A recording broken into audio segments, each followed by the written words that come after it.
Hello, welcome to ASP.NET Authentication with Identity Jumpstart.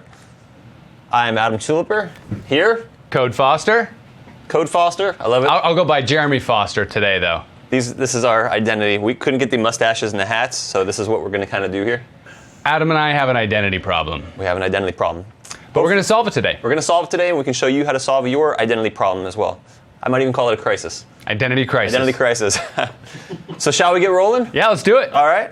A little bit about moi. I'm Adam Tuliper. You can find me on Twitter, Adam Tuliper, at Adam Tuliper. I'm a technical evangelist for Microsoft. I love pretty much all things technology. My wife calls me a geek, so I guess I have to accept that term. Been a software architect for many years and try to help other folks implement their great solutions using a Microsoft technology stack. Cool. And I'm Jeremy Foster. You can find me online at codefoster.com. Also, follow me on Twitter at codefoster. I use Twitter quite a bit, and I think that the things that I tweet about are valuable, but I don't know. That's just me. I think they are. Anyway, so you can find my blog at codefoster.com. I'm an author, presenter, coder, also a developer evangelist here at Microsoft, a direct compadre with Adam here, my good friend Adam. And I also do a podcast called Code Chat. You can sign into Code Chat and subscribe. That's kind of fun. And Code Show is a project that I and some other contributors work on. So yeah, that's me. Very cool. We've got lots of great topics today, 6 to be exact, with many, many subtopics inside of them. We're going to give you guys a great overview of identity to get you a base understanding of what it is. Talk about local authentication using database users, external login providers, two-factor authentication. That's a huge thing nowadays. In fact, what is two-factor? We're going to get to all of that and show you how to use it in your applications. And I've got a lot of old web applications. I want to know how to migrate them over from a membership to identity, so we're going to do that. And then finally, we're going to close up with some identity tips and recommendations at the end of the day. Now, Adam, tell me this. How much experience do you suppose a person coming into this course should have? 0 to... I'm somewhat familiar with identity. Okay. If you are an absolute expert in identity, I'm hoping that you're here to help as well in the chat room. Yes. So everybody is welcome. We're happy to have you. So everybody out there, we want you to join the MVA community. Tell all your family and friends about it as well. Microsoft Virtual Academy now has over 2.5 million registered users. That's huge. Million. Not 100, not 1,000. Million. You can't see my little pinky up here. Million. So get 50 MVA points for this event. Use ak.ms MVA-voucher. And there's a code that's on the slide deck there that you can use as well that expires 12/22. So again, thanks for joining. And shall we get rolling on an overview of identity? Oh, we shall. So we're going to talk about what is identity. A history lesson for everybody. I liked history in high school and college, so we'll give you guys a little history lesson today. Architecture of ASP.NET Identity, and we'll walk through a template for web forms and MVC, which might leave folks wondering, are we going to be covering web forms? Are we going to be covering web MVC today? Primarily MVC, however, we are going to throw some web forms in there as well. The good news is the code is very, very similar between both of them, so once you understand the basic concepts, they will map over to either one pretty much all the same. Jeremy, what is identity? Do you want my opinion? Tell me your opinion before I even show the first bullet point on the slide. My opinion is getting the person right. Who is it? I don't know. Making sure. Making sure. Could it be all about the user? What about if they want to access something? What if they want to... can I look at all of your Facebook photos? Can I look at your user counts? Can I do this, right? So we want to know, we want to be able to authenticate, too many auths, authenticate and authorize users. So everybody's got a different definition. When you go on the net and look up identity, you're going to see some folks refer to it as this, maybe just managing a user. Some say using authorization and authentication as well. So to me, it kind of all rolls up into one, and we're going to talk about how we actually do all of those today, managing your users, how we're going to authenticate, and how we're going to authorize users. Now, there's been some big, big changes, and we'll look at that when we look at the history slide, but identity works with OIN middleware, which you're probably going to say, well, what is OIN middleware? Something fairly new to ASP.NET, and so we'll talk about that in a little bit. And it is a claims-based system. A claims-based system, we're going to talk about what claims are as well, but basically, your claim stores the system itself stores logins, stores claims, and stores roles. And we'll look at actually what all those are as well. Now, ASP.NET Identity, as of V1, they were added as NuGet packages. So you can install them literally into any project that runs on ASP.NET 4.5. What does ASP.NET Identity support? This is a cool slide because this shows really you can integrate with almost anything that you need to for your application. If you want to integrate with OAuth or OpenID, or you're going to use like Azure Active Directory, which we actually have a demo of later on. If you want just your own SQL database, an individual database backend, or maybe you want a RavenDB or MySQL backend, no problem. And again, supports roles, supports claims. Now, you'll notice as we're going through the decks today that Windows authentication isn't really covered because that doesn't really fit into the identity system because that's really having your more for intranet applications. And the way that those handles tokens, everything and all that doesn't hit the database that would be used for identity. So that information is stored separately. So it doesn't quite fit into what we're going to cover today. But we are going to look at virtually everything else. So we're talking about knowing who users on the internet are. Users in the world, finding out who they are. Not necessarily users in my corporation, It perhaps, could be users in the corporations. I mean, I've been in a lot of environments where we created web applications internally, but we chose not to use Windows authentication for whatever the business reason was at the time, or technical reason was at the time, where we had local databases authenticating users, or we had a single sign-on solution, so we didn't go to something else. So it could be intranet or it could be internet. Identity will cover either. It's just Windows authentication. It's pretty much just used for an intranet type scenario. What is single sign-on? Single sign-on allows a user to provide, and again, this is something that you'll see different definitions of depending where you look it up, but a good summary of that, the user provides either the same credentials to access multiple services, or the user provides credentials once.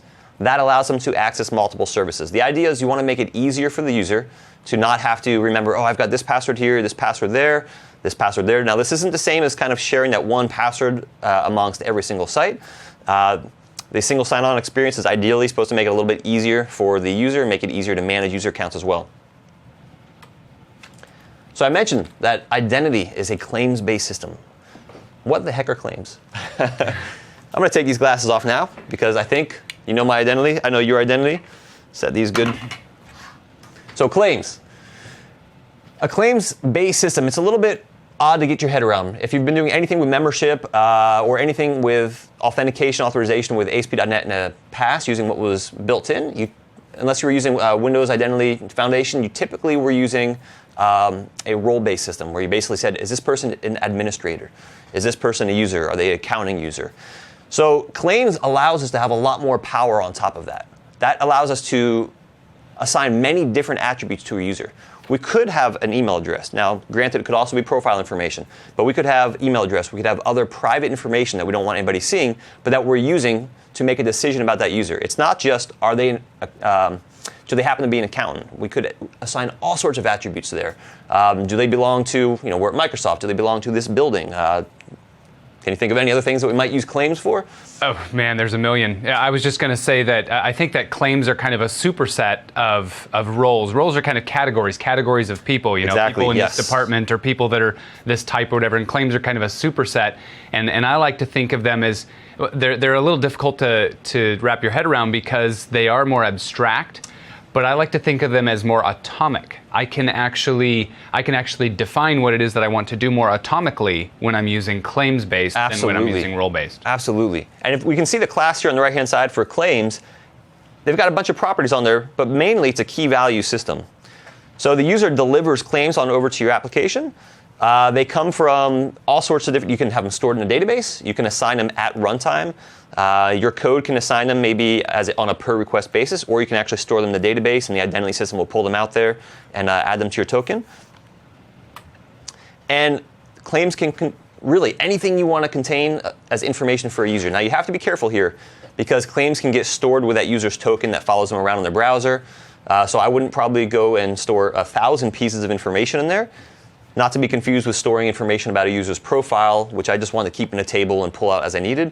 Claims is something that you want to use for either an authentication or an authorization type basis, not just like, hey, what's your favorite color? If I want to store that profile information about a user, I'll keep that in a separate table, and we'll talk about how to add those types of fields onto a user account as well. Yeah. And roles are typically single valued, like I mentioned, administrator, accounting.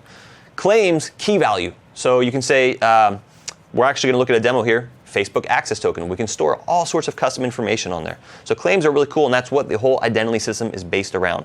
Even if we're using roles, everything on the back end is still it's a claim-based system. So are you saying I can define whatever key I want? You can, absolutely. And there are some built-in ones. There's some enumerations in there for name and ones that have been defined in the public community. Yeah. And then there's other ones you can store whatever you Like want some there. standards that we agree on. Yep. Great. Let's talk about history. I like history. Do you like history, Jeremy? Sure, especially when it's technical. Technical history. That is interesting. We've got the over to headquarters building. My building knowledge here is pretty bad. 92? Maybe. The museum where you can walk through Sure, and see all 92. the stuff in there. Yep. And the library's got some really cool stuff in. If you ever get a chance, stop by the campus and tour it out there. So, history of ASP.NET account services. I don't want to say identity because I consider identity something that's pretty recent. Let's go way, way, way back in time. 2005, November. I can hardly remember. I was living in Pennsylvania. It was a rainy month. The weather on that day. It was rainy here. It was rainy here. I got off the plane last night, and sure enough, what did I hit? Rain. I live in Southern California, so it's sunny. I'm not used to this rain. So 2005, ASP.NET 2.0 came out, and that brought membership. That was an exciting time because now we had something that everybody was home rolling. Everybody was creating their own tables with like a login, and a lot of folks were just storing a plain text password. Some were hashing it, some were encrypting it. So this brand new system came out. It supported SQL Server and SQL Express. Then, in May of 2012, Microsoft released the Universal Providers, and that was first released as a NuGet package, and that supported finally all of our databases. Previously, you couldn't use something like SQL C. Now you could use the Universal Providers to access basically all of our databases. SQL C, Azure, SQL Express like it could before, full SQL Server. So it allowed you to access everything. And then in 2012, we came out with Simple Membership. And that was something that actually came, it seemed like it was new because it came out in MVC, but that was actually sourced on our web pages technology. And you could also install in the web forms too. There were some blog posts on that, but it didn't come out of the box that way. In October of 2013, finally, brand new identity system, completely different than anything that we ever had before. And then, really, not that much longer later, about 5 months after that, ASP.NET Identity v2. So lots of innovation in the space here. Into our identity system, brought two-factor authentication, account lockout, account confirmation, password, and account reset. So some really neat features that just came out just a few months ago in there. And now, finally, looking forward, we have the preview bits that have come out for ASP.NET vNext, ASP.NET 5. So we're not going to cover that too much right now today because that is a future technology and things can always change. So, but we will touch upon just a couple minor points with that as well. All right, Jeremy, let's talk about the architecture of ASP.NET Identity. So first, I do want to mention, because this helped me a lot in learning the identity system, the source code to v3. Now, most of what we're going to cover today is v2, but the source code to v3 is available on GitHub. v2 is not currently available source code, but v3, there are many, many things that are the same, and that's a great place to open it up and kind of learn about how everything's structured in there. Contribute. It's an open source project. We definitely want your ideas. If you have something that you think would make the identity system more awesomer, then by all means, go ahead, go on to GitHub and make some changes and recommend them to us. Next, Katana. Whoosh. Katana. Katana and Owen. So I told Not to be confused with Cortana. Not to be confused. This is a different Tana. Totally different. Nope, not even. You could say Cortana, show me a katana. Oh, yes. That would probably work well. So what is Katana and what is Owen? So let's understand a little bit of a separation here. Identity, to be able to fully use identity, there's a security middleware. So there's a lot of things that you don't want to have to manage, and there's two systems here. We've got a security system and an identity system, and they kind of work hand in hand. Microsoft there's a standard OWIN. And we decided to say, let's go ahead and abstract out something that you can code against and not have to tie things to maybe directly to IIS. Maybe you have scenarios where you want to self-host your application. You may or may not be running in an IIS environment. Well, then you have to have code that detects that and maybe uses IIS-specific features or doesn't use those features. So as you start looking at the back end of ASP.NET, you realize there's a lot of kind of hard dependencies on things, and this kind of helps free that up. You can code to what OWIN supports, and it just works. You don't have to worry about kind of what's plugged in on the back end there.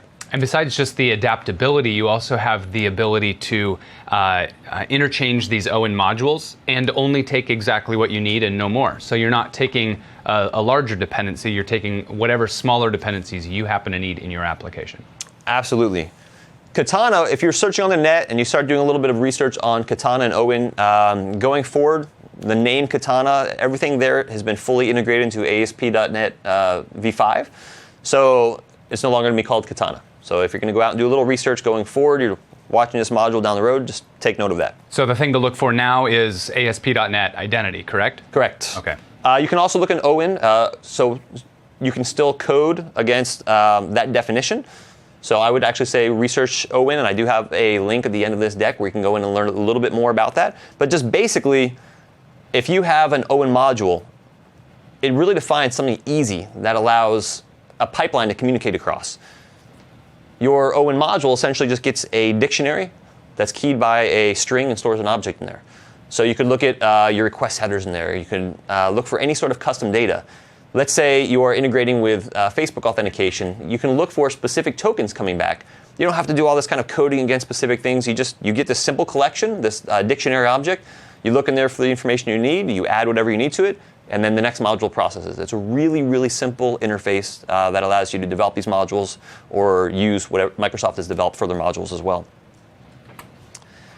Now, the ASP.NET security middleware can be used in any OWIN-based application. Now, again, we have two systems. We have security and we have identity.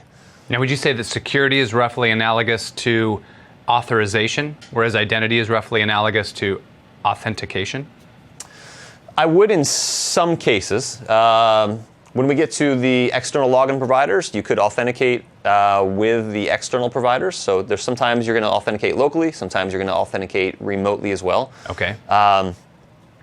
The security components, though, they abstract that out for you. So identity, think of as typically keeping track of your user account, who you are, what your roles are, what your claims are, and we'll look at the schema very shortly when we open up a demo and kind of walk through that.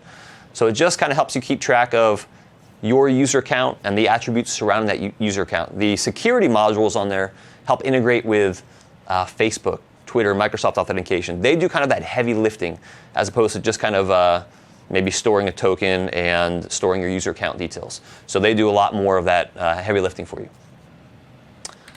All right.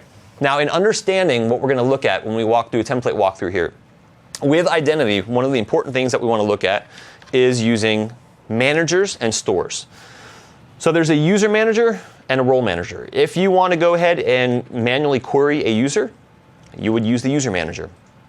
And on the right-hand side of this slide here, we check out, there we go, this mouse. Our applications talk to a manager. That's the API that you are typically going to use. If you want to store a role in the database, you would use a role manager. If you want to store a user, you would use a user manager.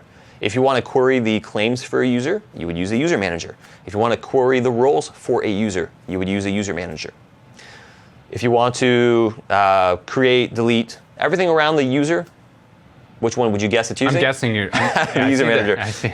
The user manager, all of the managers then talk to a store via an interface. So meaning that you can kind of, because you're coding against an interface, an abstraction there, you can plug things in and out. So you might change your underlying store and never ever have to change your user manager. It might just work with it. Now, my little icon's down there, lower right-hand corner. Since we're talking about managers and stores, that actually is a manager. It looks kind of like Superman. But if you notice, it's probably hard to see. He's got IT. I figured that guy was an IT manager. So that's where the manager comes from. And the store, of course, on the right-hand side. It's too bad you have to explain your slide. You know, I don't want it to be mistaken there. Superman, this is definitely an IT manager who could be obviously synonymous with Superman. Sure, a lot of respect there. A lot of respect there. All right, so you are typically going to work with a user manager, and it's going to talk to everything else down the line. It will talk to the store, which in turn talks to your data access layer, which in turn talks to the actual data source database itself. So it's pretty easy for you to use, and that template code does a lot of that footwork, which we'll look at as well. So again, if you wanted to store a role, would you be using a user manager? You would use a role manager. If you wanted to store a role for a user, then you would be using a user manager. All right, key components here. The identity side, you notice the components are pretty simple there. Because remember, identity is storing information about you. So there's identity, which contains all of the base interfaces, iUser, all of the interfaces for storing a phone number, for all of your stores, everything behind the scenes. The majority of that work is stored in Microsoft.asp.NET.identity. The entity framework is a specific implementation of that gives you something out of the box that works with our databases. And that's why we use entity framework, because entity framework works across our databases. On the security side, this kind of gives you a little bit of a differentiation where you get to see what the middleware does for you. So on the right-hand side, entity framework, that stores stuff out to a SQL database. On the left-hand side, our security middleware, that what does all the heavy lifting. So if you want to communicate with Facebook, Google, Microsoft account, you want to do OAuth, Twitter, that's all over there. For the most part, you don't talk to that. You let that all kind of handle, that plugs into your system, looks for the information that it needs, and processes it. So most of what we're going to be looking at today is all on the identity side, although we're going to look at how the security side integrates with that. Now, I caution, don't stare too long at this slide. I wanted to put a lot of information on here as kind of a reference slide, and you can see, for those that really like it, go back and look at this slide. But if you understand everything on the slide, you really understand most of what you would need to do, 99.9% of what you need in identity. So let's talk about some of these classes in here. I talked about you have a user manager, you have a role manager. There's an identity user. And that's you. That's an iUser interface. Identity user happens to be, as it stands now, it's an entity framework implementation of a iUser interface. So out of the box, you can store things to. So I'll find identity user in the EF namespaces? You will now. That's, again, I don't want to talk about vNext too much. That's one minor thing that's changing vNext. Some of the namespaces are changing, but identity user right now is in the entity framework namespace, yes. Okay. Email service, SMS service. As you might understand, you can tell by the name that this probably doesn't get you food. It probably doesn't do laundry. This deals with emails and text messages. So this is notified during two-factor authentication, which we're going to look at in a separate module, and also when you want to do like account confirmation. So email service, SMS service, that's what gets called when you do two-factor authentication. Is there a food service provider built into the framework? You can make one. Oh. So this is all extensible, right? You can do Excellent. food service provider. I'm going to look on GitHub, see if you come out with that soon. Yeah, that's going to be popping up. User manager. Those are the APIs that, as I mentioned, probably ad nauseum so far. That is what you're going to store and access everything about the user with. User claim and authentication info. That all talks to the user store, so that abstracts it away from you. If you want, you could talk to the user store, but the user manager essentially does everything that you need for you. Next, role manager. Talked about that too. That is what talks to the role store. If you want to store a role name called administrator, if you want to store a role name called accounting, you would use a role manager. If you want to find the roles for that user, you would use user manager, because now you're talking about a specific user. So the claims and the roles really work in parallel, and we still have the concept of a role even in a claims-based system? Yeah, behind the scenes, that all gets read out and gets packaged into all of your claims, which gets written out to a cookie. So even though the roles still work, it's still behind the scenes a claims-based system. Oh, I see. Now, the user store, that is what talks to the data store. In the case of what we're going to look at, that's what talks to entity framework. We have another demo where we're going to talk to RavenDB as well. So if you want to do any of your own custom implementation, then you write your own user store. But there's one out of the box for you that works. And then we have a role store, which same thing as a user store. That's what actually talks to your data provider to in turn talk to your data store. Sign-in manager. This one is a cool class, and that's just a high-level API to sign a user in. So I talked about getting user info, storing user info, storing roles. Well, what if you just want to sign in a user? And that's when you talk to this high-level sign-in manager. Now, again, don't stare at this too long because we're going to simplify this. Ready? Let's go. Let's simplify. Again, identity user. That's you with your properties. Username, email verified, all the custom information, and we're going to look at how you can customize that class a little bit more. Now, in normal practice, is the identity user something that I inherit, override, and create my own identity user that's derived from this one, or do I tend to use the identity user itself? So in the basic template as it stands, they have an application user that inherits from identity user. And that's a specific one for that application? Yep, and that you can add all of your own custom stuff to that. They just give you something out of the box. It's pretty empty with properties. It gets whatever identity user has on it. So identity user has a bunch of those built-in properties. And then they give you, since that's stored in a separate namespace in a pre-compiled assembly, out of the box, they give you an application user. So you have something you can look at and just go in and modify, and we'll look at how we do that too. Next, email service, SMS service. As I mentioned, that is not an food service provider. That's what's going to be notified.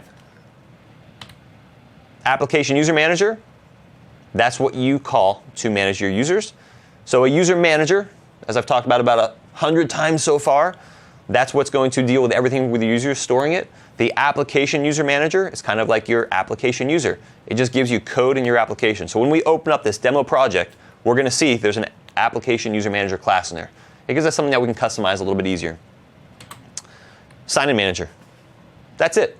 So this is the simplified version of that. If you understand this today as we leave here, I will be a very, very happy man. Can you explain one more time what a user store is? User store implements food service provider. No. I know that's not right. So a user store stores information about the user. If you want to create a user account, if you want to store a phone number on that user, if you want to say Jeremy Foster has the role accounting, then I talk to the user manager to talk to the user store to save that out. Now, like an identity user, is a user store, at least at this point, an entity framework concept? A user store itself is, well, iUser store, I think it is a generic concept. Okay. A user store is a specific implementation that talks to entity framework. Okay. So if you want to create your own custom implementation, then you would create your own. So if I want to store my users in XML files, or if I want to store them in RavenDB, or if I want to store them in... You create your own custom user store then that uses the appropriate interface so everything can talk to it, and then it just talks to, either can read-write XML file, or talk to RavenDB's API, or talk to entity framework. But that user store, so you see how everything's kind of abstracted away here. You write it out to the user store, you talk to the user store, and it takes care of all the rest for you. Now, will this, in response to an answer in the chat room, will a system like this, obviously it'll handle an application and all of the users that apply to that application. Will this, out of the box or with some customizations, handle a multi-tenant environment or have a framework that handles multiple applications? This does not. I'm trying to recall if I have a slide in our many modules today on that. It does not out of the box. Okay. So in a case like that, you would either have to add your own custom. I think I actually do mention this because I think I have a URL to somebody who has a project on GitHub for that. Okay. It's not out of the box, but somebody has already code for it out there on GitHub to be able to do And that kind of feels right. It doesn't feel like it should belong in the core. Yep. Okay. Pretty easy so far, right? This makes it a little bit easier. Identity user, email service, user manager, sign-in manager. Clear as mud. Clear as mud. Clear as mud. All right, so let's go ahead and look at a template. I think I will use, I'm going to use Visual Studio 2015 for this one. All right. It's a preview right now. That's what I call a code cowboy. A code cowboy, yeehaw. So the point I want to drive home with this, if you are at home and you're using Visual Studio 2013, let's say, no problem. I just want to show you can do the exact same thing in either system here. I'm going to create a new project. And ASP.NET web application, this is essentially the same thing that you're going to get in Visual Studio 2013, even though I'm in 2015. Now wait a minute. Let me take one step back here. This is almost the same. There's one more step I need to go through here.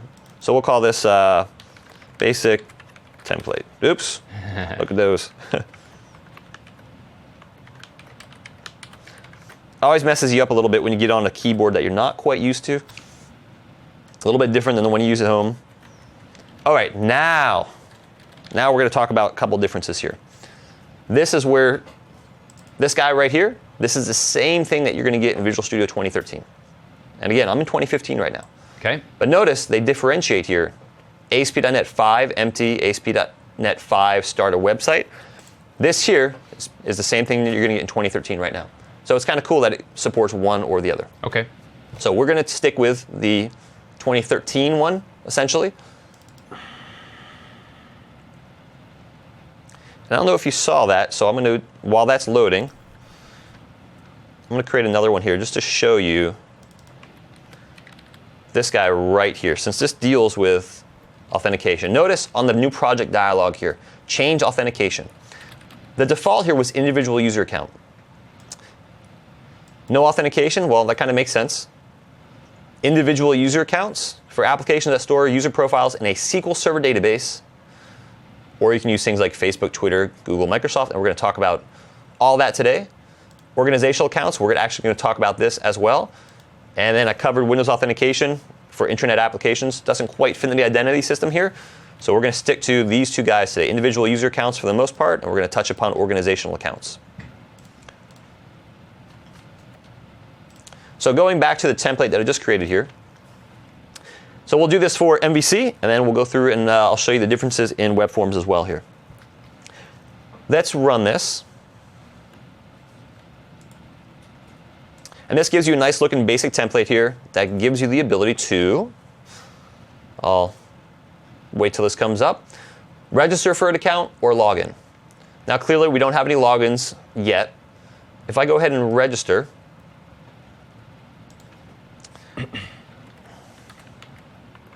we'll use this guy, adamtuliperlive.com.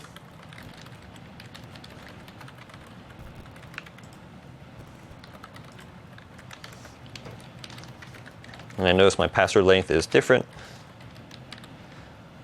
Once I register here, some really interesting things are happening behind the scenes. All right, see that I'm signed in here. Let's look at, I'm going to detach from this.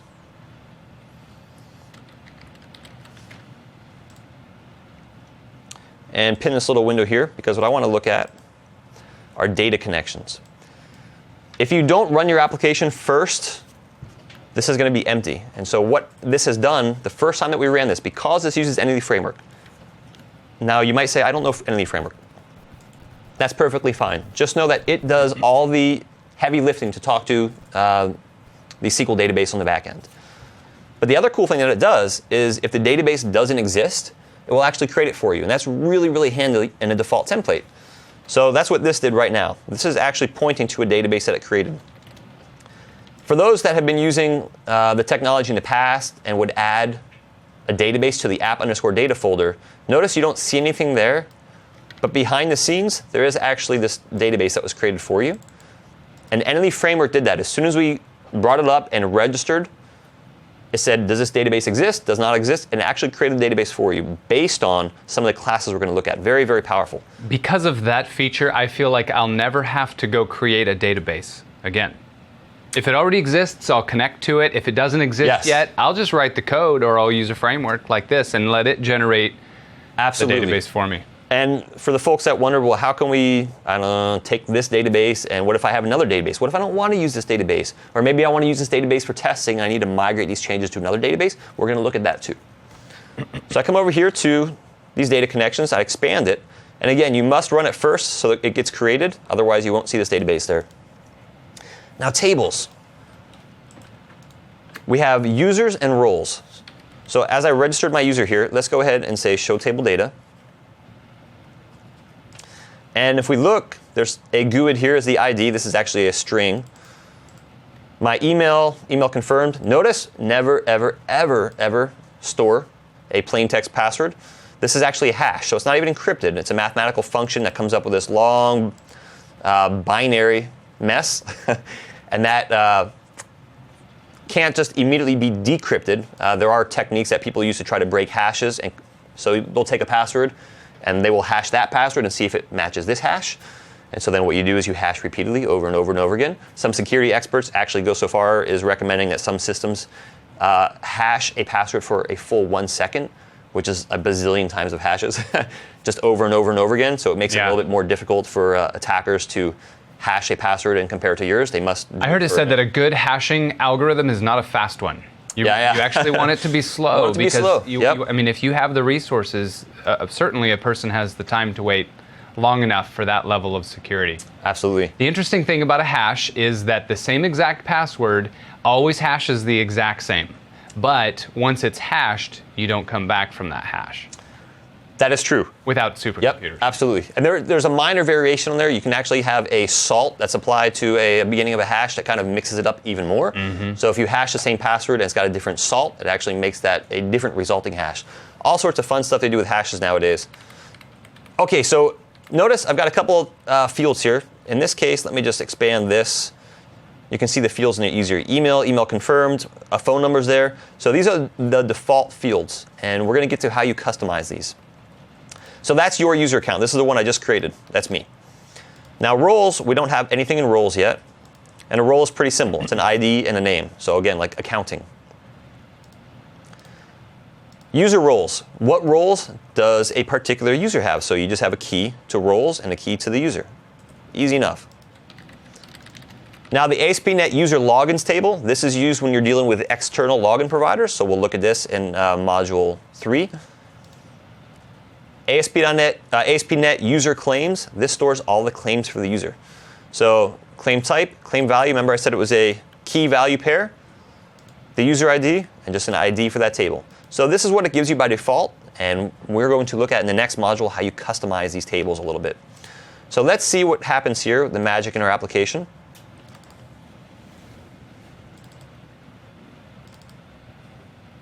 So when we look at this template here, our application starts up. And notice, OWIN startup attribute calls this configuration configure auth. So your application starts up, and this is going to configure all the OWIN magic that happens for you. So let's navigate to this and move these windows around just a little bit here. Actually, I'm going to close this since we looked at that already. So that's the startup auth file that you're in now. Where is that stored?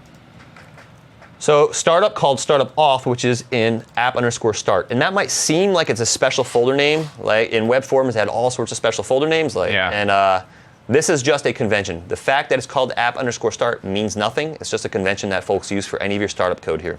Okay. So in there is startup.auth, and you have identity.config. These are the two that are used for security and identity to configure it. So when I look at startup auth, we're configuring a couple things here related, and this is just template code. You don't necessarily need to understand what's going on here. This is creating your context, essentially what's talking to Entity Framework, and it's storing it so we can pull it out later on. This is changing a little bit going forward to make it a little bit easier to plug in with dependency injection. Now, can you talk for a second about this application DB context? What is that? So entity? Our application DB context. This is our code. Let's navigate to this guy. This is Entity Framework specific code. So a DB context is an Entity Framework class where you define what you are going to look at in your database, what entities, what essentially that relates to what tables you're going to be looking at. So this is the magic. I like to think of it as the database manager. You know, database like manager. Use that term manager for collections of things, and the database or the DB context is like the thing that represents your entire database, so that you can always go to it and say, I'm interested in some data from a table, or I need to put some data in a table. Absolutely. Like yep. Everything is going to go through that. So we've got the DB context, and then I see here that we've got an identity DB context, likely derived from that. Yep. So if we go to identity DB context, we see that as of V2 of identity, this is in the Microsoft ASP.NET Entity Framework. So a specific implementation. Yeah. That is Entity Framework specific. All right. And then what's deriving from that again? We've got the application DB. Application DB context. You'll find that the convention here is application something. So application DB context gives you something that you can work with. Because they've defined a bunch of stuff already in that Entity Framework namespace for identity. So when we look at this guy here, Not to sidetrack you too much, but I'd like to see where the application DB context is defined. Maybe that's where you're taking us. Yep, identity DB context, that exists in a compiled library that Microsoft provides, so you can't really do much with that. So what this application does, the template does, is it gives you an application DB context, and that code is underneath your models folder, in your identity models class. So this just gives you some template code. It says, you know what, we're inheriting from what's provided in the compiled libraries. So yours might not be called application DB context. You might, in your application, you might call yours something else. Yep, this is the template code. You can actually change these. You can change pretty much any of the naming conventions that you want, and we'll look at it a little bit in the next module and how you customize that a little bit more. When we go down here, we can see that the various OWIN providers, they use extension methods. Extension methods are really cool. They allow you to add on to an existing object. So let's say you have a string and you wanted to add a new function on every string. You could say, this is my string, dot, be a food service provider. So extension methods allow you to add on to existing objects. And that's what these OWIN components do. We've got this iApp builder. And when we bring in other modules for OWIN, we looked at some of those namespaces before, right? They allow you to do Microsoft account, Facebook, etc. If we do dot, we can see that some of these things here, they're just extensions that get added on by those OWIN components. So we can say app.use Facebook authentication. And then we bring in to our project, let's say the Google authentication OWIN provider. And then we get that method that shows up. And then we bring in the Microsoft module, that shows up. So then they're not all there by default. As you bring in modules, they add extension methods that make that show up for you. And so the cookie authentication, that's what we're used to. Think of in web forms, we had forms authentication, stored a cookie on the back end. This does something similar, a little bit different technology, but the same idea. This stores a cookie with some information in it. And that's the information that configures it. So when OWIN is dealing with the cookies, this is the information it's going to use and knows how to deal with that. Use external sign-in cookie, use two-factor sign-in cookie, two-factor, remember browser check. So some basic template code that enables some things. So if you want to use two-factor sign-in, most of it is enabled, but we'll look at that in the two-factor module on how we can actually make that fully work. It doesn't fully work out of the box, and that's intentional. There's just a couple minor things you have to tweak to get it to work. And then here, we'll look at these different providers in the external login providers module. But this is just some commented out code when you want to do Microsoft account, Twitter, Facebook, etc. And again, we'll look at that a little bit later. So now if we go to, let me close this file out. So that's just some startup code. That tells OWIN what to look for. And again, that's in the security side of it. Now we have the identity side of it. And here's our identity classes here. Remember I said there was an email service, an SMS service, a user manager, and a sign-in manager. So if we look at the SMS service, it's just a simple interface, identity message service. And we're going to look at these classes in a little bit more detail when we get to the some of the future modules here, like when we do two-factor authentication. Email service. Now I said the user manager and sign-in manager. So let's look at the user manager here. The user manager is something that you're going to talk to. Remember, the user manager talks to the user store. Again, these are defined in Microsoft.ASP.NET Identity. So this is in a compiled module that you don't have access to. So here, we're just giving you a basic class. Well, you do now that .NET is open source. You do in V3, correct. There you go. V2, no source yet. So this is some template code here. That's, if we look at user validator, allow only alphanumeric usernames, require unique email. Clearly, I want that. How do we do password validation? Right here, we plug that in just like that. New password validator, required length is 6, required digit equals true. So it's real easy to add on these different values. Remember previously, you could add all of this in, like say, in your web config file to change all these values. I don't like that approach because one, it's not compiled. I can't really refactor easily. It's just something sitting in a config file. I like the fact that we have this nice Fluent API that we can use here. User lockouts. Is it enabled by default? True. How long do you want it to be locked out for? And we're going to look at this a little bit later in more detail. Two-factor providers, we're going to look at that as well. I don't want you to get confused by all this boilerplate code. We're going to kind of pick this apart as we go on. Let's go to our login now.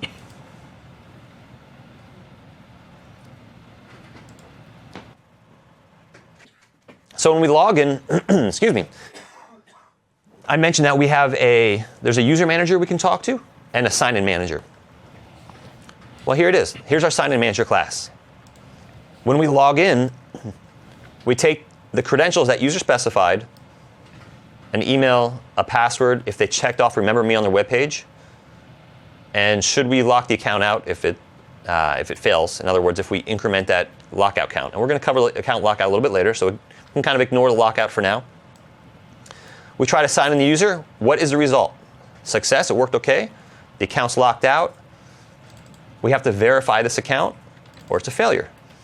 Very easy. The sign-in manager handles all that for us. Now, on the other hand, we have register user.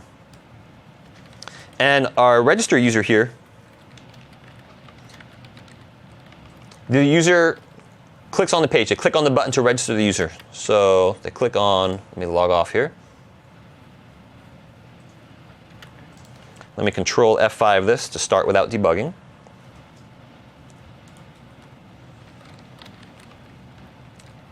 User registers, email, password, confirm password. They click on register. That brings them into this method, and we pass in some details. We have the email, password, all that passed in with us.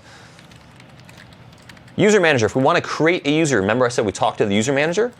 That's all we're doing here. We're saying, user manager, create that user for us. And a lot of things now, if there's a delay talking to a database, you'll see that we do an asynchronous call. And so this syntax here, this await and async, it might look a little confusing. Behind the scenes, it does a lot of really cool work for you, but it's easy to understand. If you have await, which in turn requires you to have async for your method call, when you are running this in ASP.NET, it comes down and hits this method. There's going to be a delay talking to your database in the back end. It might seem short to you, but if you have a system that's handling thousands or millions of user requests, that could be a lot of delay. And those are threads that aren't being used to handle other requests. So this essentially says, hey, let this finish. We're going to take this thread off and return it back to service other users. And when this call comes back, we'll pick it back right up where it left off and continue again. So for performance, this is great. It allows it to essentially, the runtime to handle more user requests, and allows this to kind of call off to the database, let it do its work, however long that delay is, and then come back to you. If the result succeeded, then we sign in our users. So we register them, sign them in, and then they're good to go. So again, real easy. You deal with a user manager and a sign-in manager. And when we're all done, we just redirect them to the home page, which is what we saw before. Adam@node.com. I'll register. And there I go. I'm redirected back to this essentially home page here. So real simple. Let's look at the same type of thing as we go to, let's do web forms, and we'll also do individual user accounts. So same thing I did before for MVC, but we're just going to do this for web forms. And remember, we talked to a user manager and a sign-in manager, and there's an application user. Okay, so our models, we have our identity models. Same thing, we have an application user. We have an application DB context.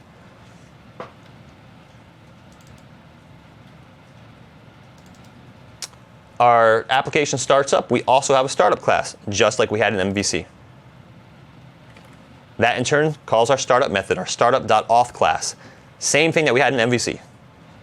Notice this code looks identical. Now the actual user itself, we go into the account folder. Let me collapse a little of these so you can see it more.